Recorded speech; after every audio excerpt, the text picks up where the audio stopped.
No Brasil, hoje, nós vivemos talvez o apogeu dessa insegurança jurídica, insegurança de contrato, insegurança de legislação. Um exemplo, contribuição social sobre lucro líquido, uma hora era para pagar, outra hora vai cobra de forma retroativa. E tudo isso causa enorme insegurança. Como você vê uma agenda para retomar essa segurança jurídica no país a respeito às regras do jogo, a contratos e esse impacto na produtividade e competitividade? Eu acho que a gente vai ter uma herança boa do terceiro mandato do presidente Lula, com muita contribuição do Congresso Nacional, que foi a reforma tributária. Acho que a reforma tributária vai nessa direção de você gerar mais previsibilidade, reduzir litígios, reduzir o custo de conformidade e, principalmente, uma agenda de cidadania tributária, né? Ser fácil para o cidadão saber quanto ele está pagando de impostos e, portanto, ser fácil para o cidadão avaliar o custo do Estado no dia a dia dele, né? Hoje, com essa complexidade, na verdade, a gente não sabe quanto a gente paga de impostos, né? Então, acho que essa é uma agenda importante. A gente tem outra agenda muito importante, que é reduzir os subsídios e o gasto tributário. Junto com aquela agenda de controle do gasto obrigatório, que está associado à indexação do salário mínimo e à indexação dos mínimos condicionais com saúde e educação, nós temos uma outra agenda, que é a agenda de reduzir o gasto tributário e os subsídios. Quando o FHC passou o bastão para o Lula, nos 3 níveis, União, Estados e municípios, a gente tinha gastos tributários da ordem, gastos ou subsídios tributários, tá? É a mesma coisa, da ordem de 2% do PIB. Quando a Dilma passou o bastão para o Temer, esse negócio saiu de 2%, foi na União para 4%, então dobrou.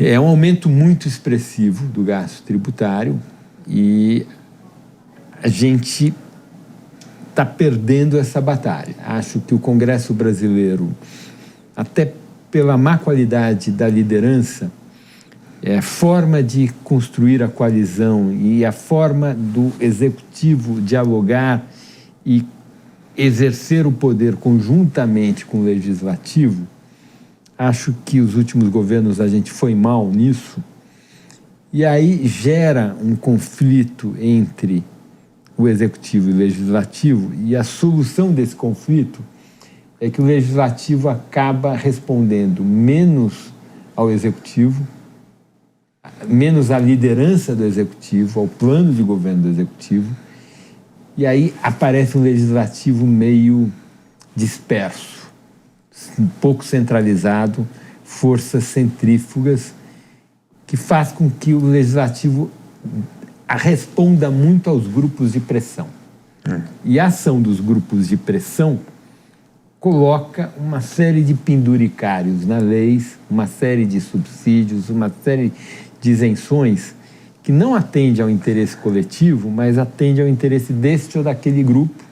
E isso gera uma complexidade no nosso marco legal institucional e regras mais extrativistas, porque elas, um dos princípios do ACEMOGO, de instituições inclusivas, instituições que tratam todo mundo igual.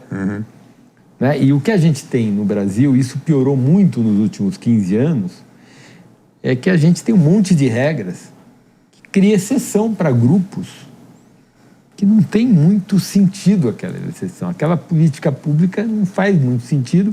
Simplesmente um presidente fragilizado, Congresso sem a liderança da presidência, acaba criando um caldo de cultura que os grupos de pressão vão lá no Congresso e aprovam leis que atendem aos interesses dele contra o interesse coletivo. A gente viu recentemente que uns vetos que corretamente o presidente Lula tinha colocado naquela lei elétrica das offshore, produção de eólica offshore, tinha uns jabutis lá,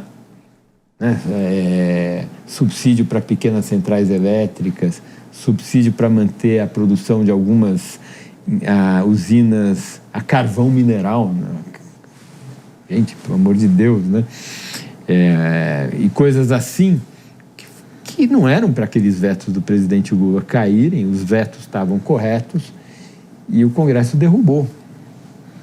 Então, eu acho que a gente tem uma série de coisas para melhorar, tanto na área trabalhista, quanto na área tributária, quanto na área administrativa. Temos uma agenda da reforma administrativa, o deputado Pedro Paulo, do PSD do Rio de Janeiro, está tocando com muita intensidade, espero que ande.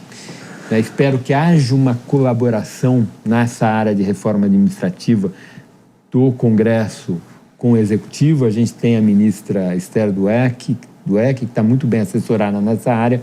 Se conversar direito com o Congresso, talvez a gente consiga fazer que essa pauta ande.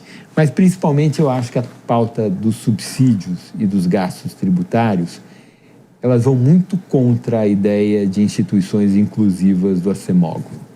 Aliás, você estava dizendo aí seu otimismo com a reforma tributária.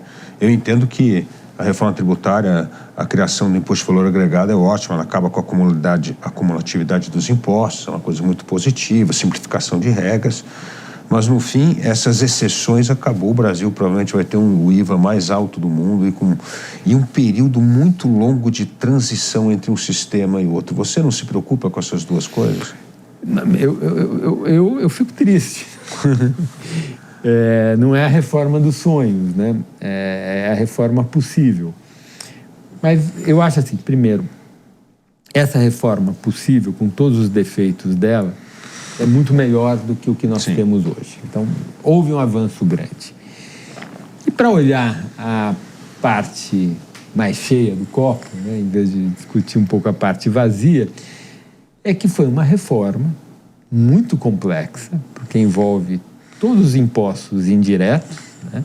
PIS, COFINS, ICMS, ISS, IPI, e envolve os 3 níveis da federação, né? União, Estados e municípios.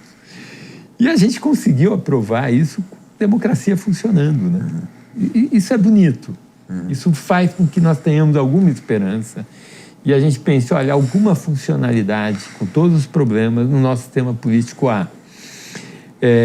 Eu espero, tenho um certo otimismo, eu acho que quando essa reforma estiver operando a plena carga, como ela vai gerar esse efeito de cidadania tributária, que é permitir que o cidadão saiba o custo real do Estado para ele, isso vai gerar uma pressão para reduzir os casos especiais. E acho que vai ter novas rodadas nos próximos 20, 30 anos de melhora da estrutura do nosso imposto sobre valor adicionado. E a transição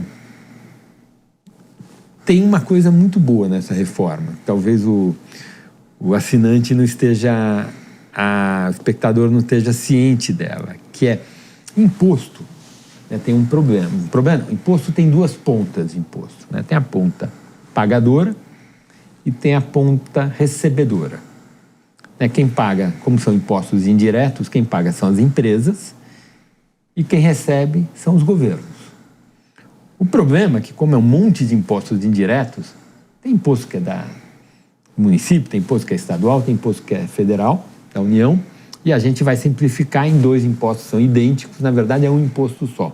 Vamos trocar 5 impostos por 2. Um IVA e um imposto sobre... Bens e serviços. Não, então, um IVA, que é o imposto sobre bens e serviços, e tem aquele imposto... Contribuição... Não, e tem um imposto sobre coisas que fazem mal, né? Ou imposto sobre o vício, lá as coisas... ou sobre bebidas, álcool... Imposto do pecado. Imposto do pecado, que tem um nome agora que eu me esqueci. Imposto seletivo. Então, a gente vai ter um IVA, um imposto sobre valor adicionado, que é sobre bens e serviços, e um imposto seletivo. E hoje a gente tem 5. Então, vai simplificar muito. Agora, você tem, então, a ponta que paga o imposto, a ponta que recebe o imposto. Para viabilizar politicamente, eles tiveram uma ideia muito interessante, que é perceber que a transição na ponta pagadora não precisa ser igual, no mesmo tempo, da transição na ponta recebedora. Porque o imposto redistribui entre estados, municípios e a União o bolo tributário e entre as regiões. Então, a gente fez uma transição longuíssima para a forma como o imposto é recebido, 60 anos, e a transição na forma como o imposto é pago, que é um importante, do ponto de vista da eficiência produtiva do país, o importante é que a forma de pagar o imposto seja simples.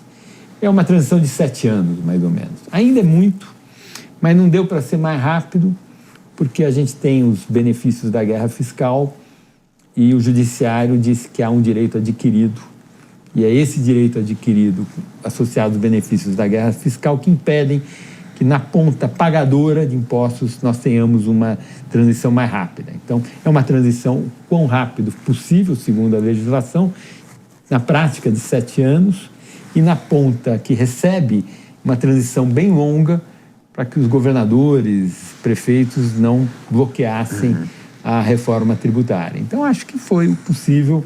O Congresso trabalhou bem, está de parabéns e entregou para um país uma estrutura tributária que é bem melhor do que a que nós tínhamos.